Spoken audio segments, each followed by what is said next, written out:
We're talking pork today from head to toe. No, from head to hoof. Hoof to head. Yeah, yes. That's what we're talking about. And a secret ingredient that isn't just for Thanksgiving anymore. It's coming up on great TV. Fire it up.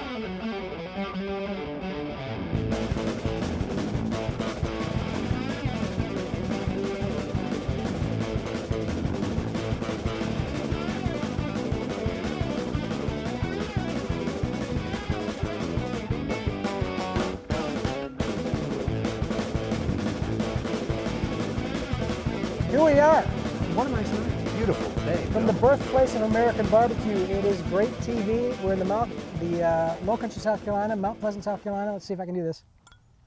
Wait, my superhuman strength. Oh no! Oh, I got a good one. All right, magic hat for me. I got magic hat. No, I don't. I have magic hat, but mine's called single chair. Magic hat number 9 for me. I'm celebrating the independent spirit of Mad River Glen. So we'll have the show that is about a beer and lake. This is Jack Wabor, 3-time South Carolina state champion, also founder of CarolinaPitmasters.com, Bill West with BarbecueTricks.com. He knows like the ins and outs of this thing. I just asked some probing questions. So let me ask the first question: is cook any good meat lately? You know, we have been cooking like mad lately, Bill. We got a new project going on that we're really excited to introduce, and we have been cooking and testing. And can you say anything in the test kitchen? I don't think it's time to say anything, but I think probably the next show we'll be able to tip the hand a little bit about what we're doing. We are going to be at the prestigious Palmetto Pig Picking right here in Dangle Island, South Carolina. We're excited. We were going to skip the contest. We were going to go straight to try-on, but we went ahead and added this one to the barbecue lineup, and like it's a home team thing.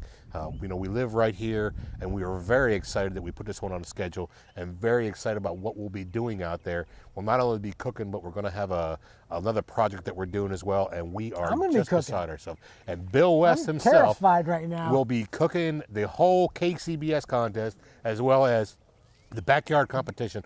They got like there's 6 anything KCBS, butts. which is 3 things. There's 4 things, yeah. And then there's 2 with the backyard. Yep, that's going to be chicken wings and pork shoulder. And then there's like anything but, which is like 3. And they got 2 or 3 anything butts, and they got. And then there's a super secret thing. Yeah, the People's Choice and 11. a lot of other things going on. And I'll tell you what, it is a big contest. They took a couple of years off of this contest, and they just brought it back this year. And we are excited that this contest is going on here in Mount Pleasant. It used to be up in North Charleston, but it is now in Mount Pleasant, right here in Daniel Island, over by the tennis center. And man, we are just beside ourselves, ready to go.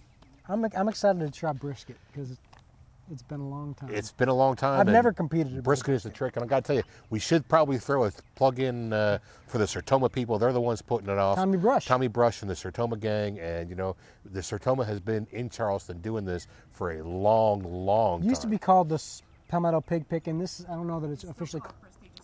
It's still called the prestigious Palmetto Pig Picking. Publix is going to get there. If you just go to pigpickn.com, PICKN.com, that's where the all the information. Come on, and I encourage everybody in town, out of town, come on and support this contest. Daniel Island is a beautiful venue, and we're really excited about going out and having a good time. And you know, it's going to be just short of Memorial Day weekend. There's a lot of money up for grabs. Yeah, man, it's like $25,000 or something like that going up, or more. I don't know exactly what the payoff is, but there's always a lot of money in it. And the prestigious Palmetto has always been a prestigious event here in South Carolina, so we're excited. I'm looking forward to it, but it's going to be a great time. It's a little bit daunting.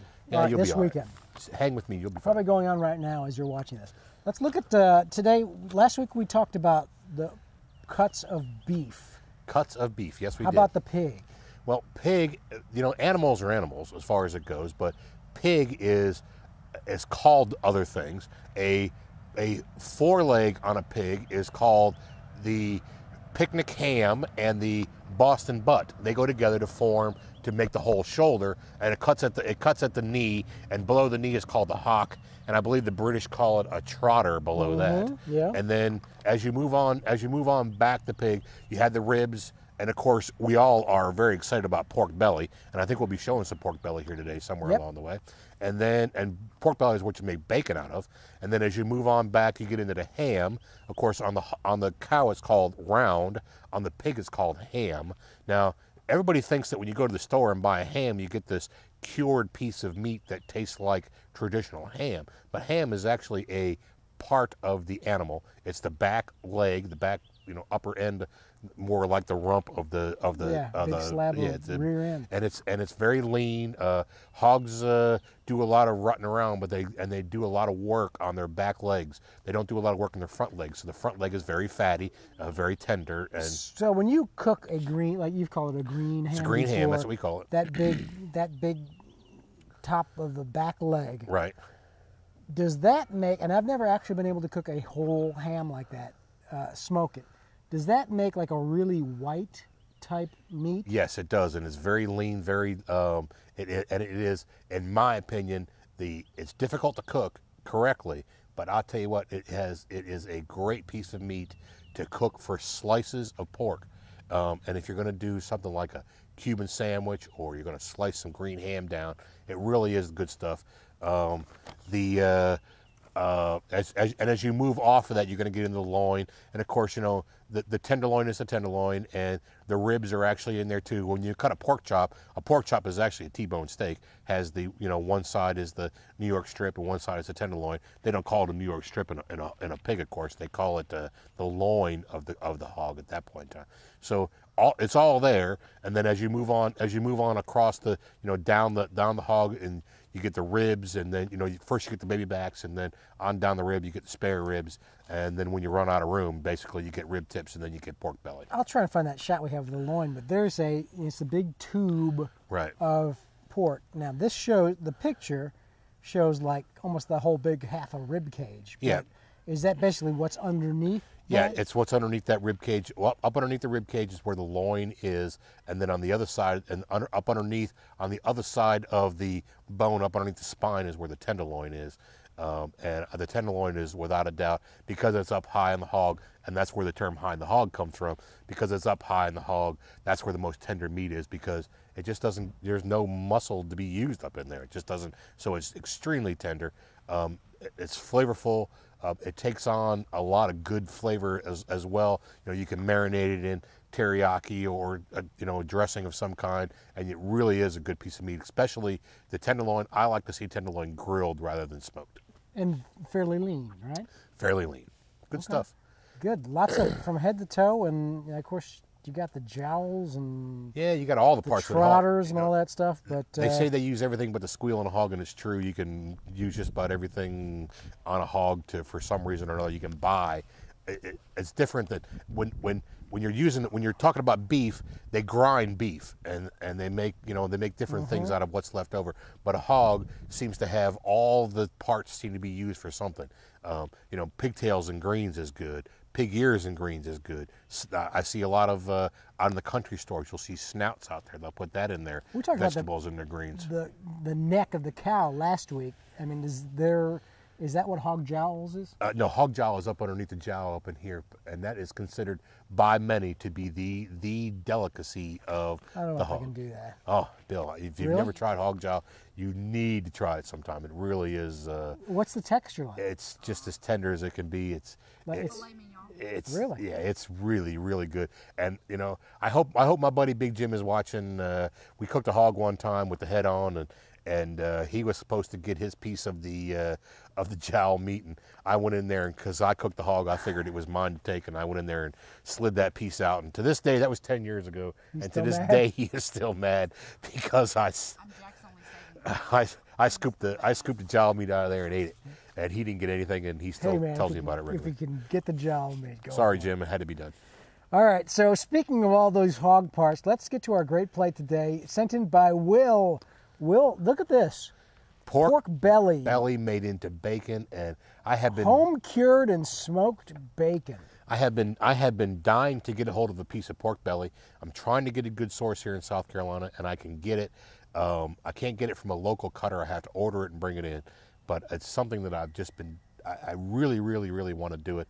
I want to home cure some pork belly and make my own cut bacon, and it's just I just got to find a good What supplier does that for it. consist of? Just throwing a bunch of curing salt on there and drying And it? letting it cure, and put it in a controlled temperature environment. You have to make sure that your refrigeration is good, and you let it do its thing in the refrigerator, and then you smoke it, and it makes great bacon. I have a recipe that I got a long time ago for a jerk bacon that I've been trying to get a hold of, and that I've been trying to make, and it really is. It's got the habanero peppers in it and the cilantro, and it is hot. It was hot as it could be, but it was delicious, and it's just something that I've been trying to get a hold of. That's what Will here did, something like this? Will actually got a hold of a piece of skinless pork belly, and I can get pork belly here in South Carolina, but I can't get skinless pork belly.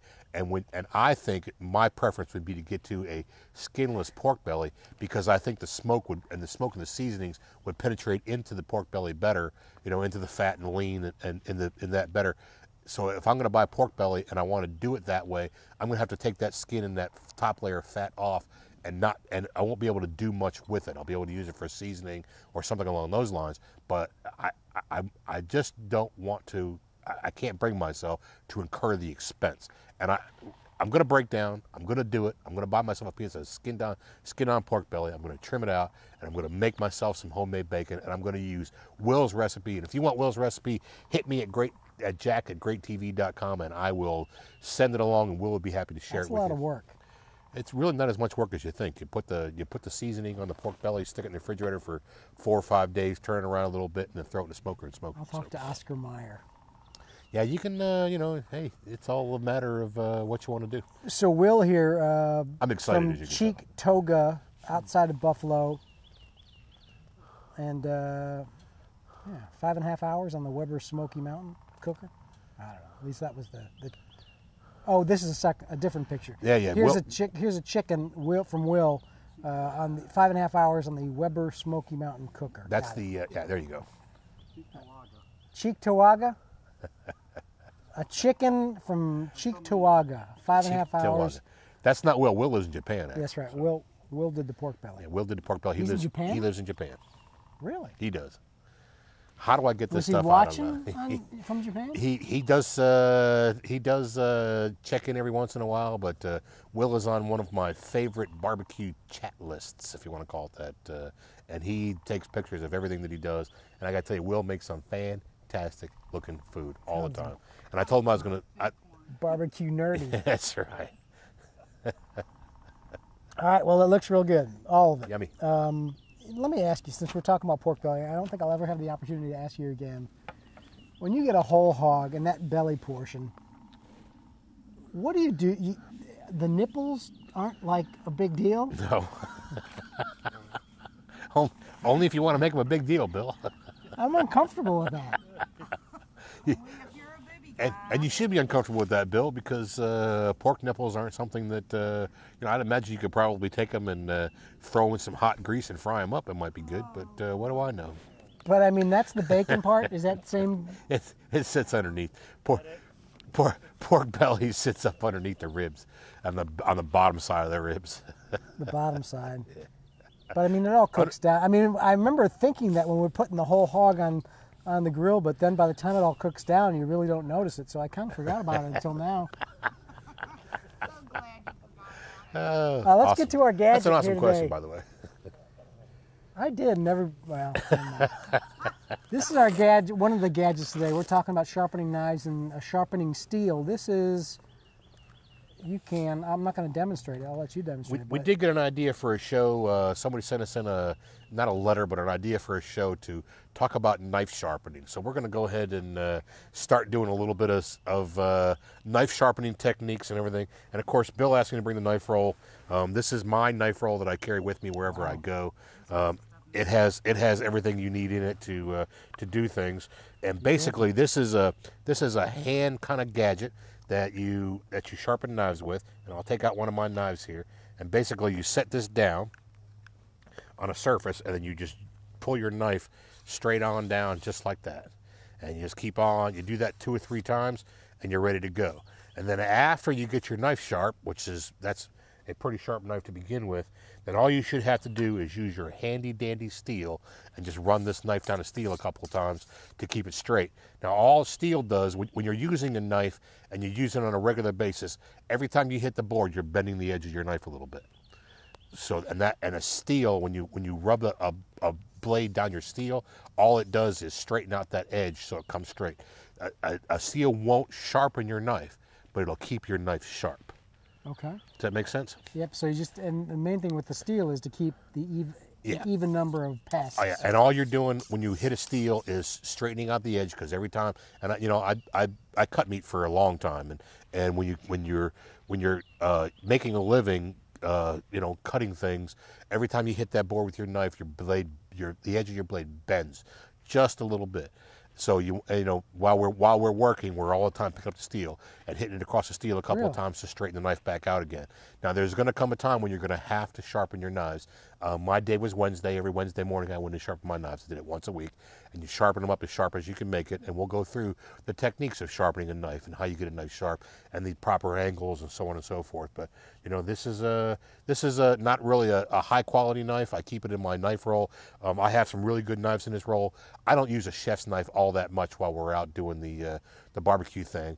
I do have a chef's knife in here just because sometimes we cut up an onion or some celery or something like that to make a soup or a stew for Friday night, anything but. So I keep a chef's knife in there, and this is an 8-inch chef's knife. Do you keep a stone in there, sharpening stone? No, I keep a stone in my toolbox.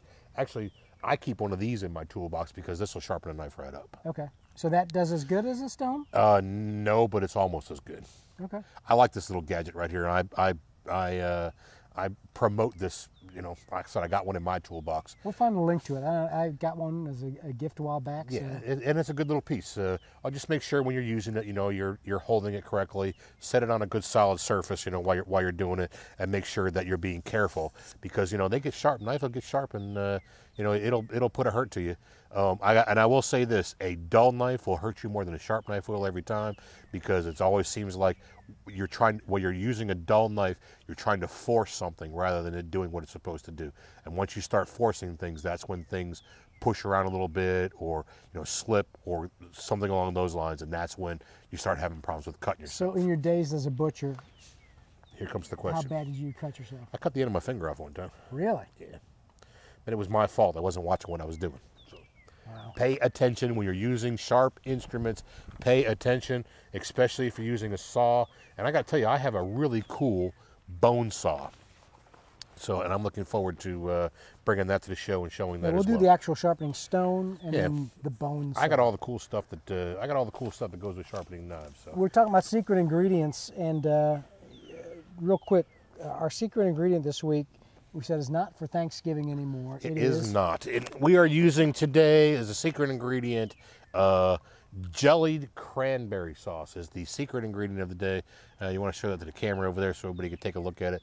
I thought I was buying name brand, but I bought off brand by accident. It was sitting the same. They labeled this upside on the down. counter. Yeah, they did for some reason. I made a recipe recently where I was making the old meatball recipe with chili sauce and like grape that. jelly. You know what I'm talking about? Yeah, I like that. Well, instead of using grape jelly, I decided to twist it a little bit, and I picked up some jellied cranberry sauce. And instead of using the grape jelly, I used cranberry sauce, and it turned out absolutely fantastic. Really did. I was surprised, pleasantly surprised at how much different it was by using something other than grape jelly and chili sauce. So what was it? Just a can of cranberry and some mustard? I used a can of cranberry sauce, and I used an Asian chili sauce. So I had cranberry sauce, Asian chili sauce, I put in a little bit of something hot to spice it up a little bit, and I used a little bit of barbecue sauce, and it turned out absolutely delicious. The tasters all thought it was the best thing that I've ever cooked, and I can't say it was the best thing I've ever cooked, but it was pretty darn tasty. So substitute, when we talk about subbing in and subbing out, a good substitute for grape jelly, jellied cranberry sauce, really good. Not just for Thanksgiving anymore. Not just for Thanksgiving anymore. And hey, available in your grocery store, by the way. When you're doing the holiday thing, you're always looking around for the cranberry sauce. But they do have it 365 days a year, believe it or not. And I noticed in our last episode we couldn't quite hear the frogs. Can you hear that? And here they come. They were mad about the fly motel. It's time to go. That's it for this week's episode of Great TV. We'll be back next week and have some results of the cook-off. I imagine we pig will. picking. It'll be fun. Remember, subscribe, Great TV, Jack at GreatTV.com, Bill at GreatTV.com. Get on the iTunes. Make sure you mention us there, like us there, do whatever you got to do. And on Facebook, take the episode, because we'll always post the episode, just hit the little share on there, or make a comment, or share it with somebody, because that's the biggest way we're going to be able to spread the word. Yeah, like on it the and share show. it. It's a great way to go. That's it. Hey, gang, as always, remember, buy local, think global, stay sustainable, and for goodness sakes, every chance you get, hug your mama.